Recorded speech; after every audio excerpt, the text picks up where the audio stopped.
The next time you walk into a gym, I want you to pay attention at the squat racks. What will you see? As beginners, we're taught to stick our chest up, arch our back, look up, and make sure our knees don't go past our toes. All of these are based in fact, but they are kind of far off from what we want to accomplish here.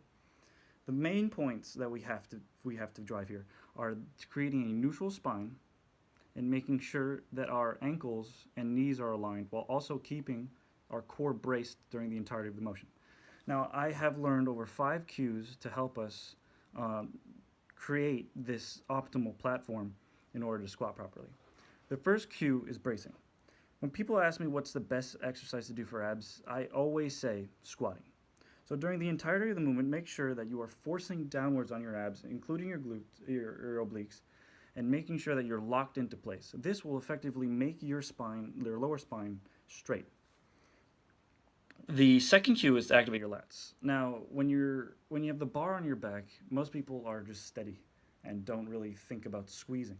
What you have to do is think about bending the bar farther down. Now, it won't actually bend because it won't be that heavy, but you have to make sure that by bending the bar, you're actually externally rotating your shoulder, which creates tension in your lats. By creating tension in your lats, you're actually helping to stabilize the upper portion. Now, with these two different these two different cues, you will actually make sure that you don't fall forward, which happens a lot in most people's squats. That's why most people fail. The third cue is to inflate down. What does that mean?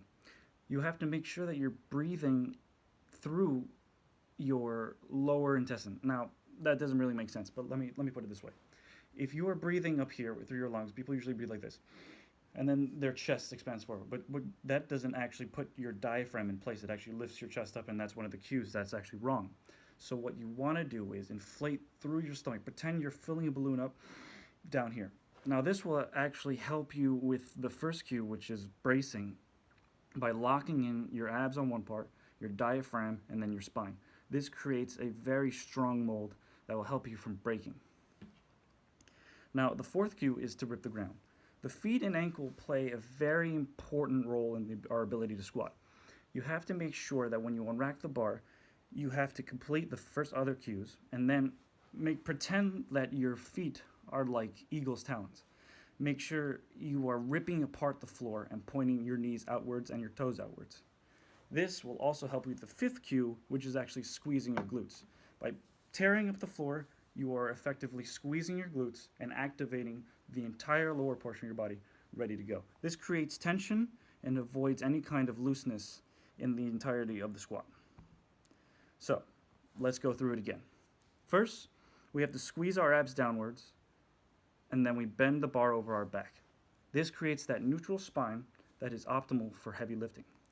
Next, we unrack the barbell and take a deep breath through our lower portion. Now, always focus on keeping this chest portion very neutral. If you stick it up, you actually create a very rounded spine, and that is not what we're trying to do, and that effectively ruins the other cues. Next, you have to rip up the floor and squeeze your feet and your glutes together. Only after these things are in place, then you can sit back and squat. So, think about these cues next time you're under the barbell.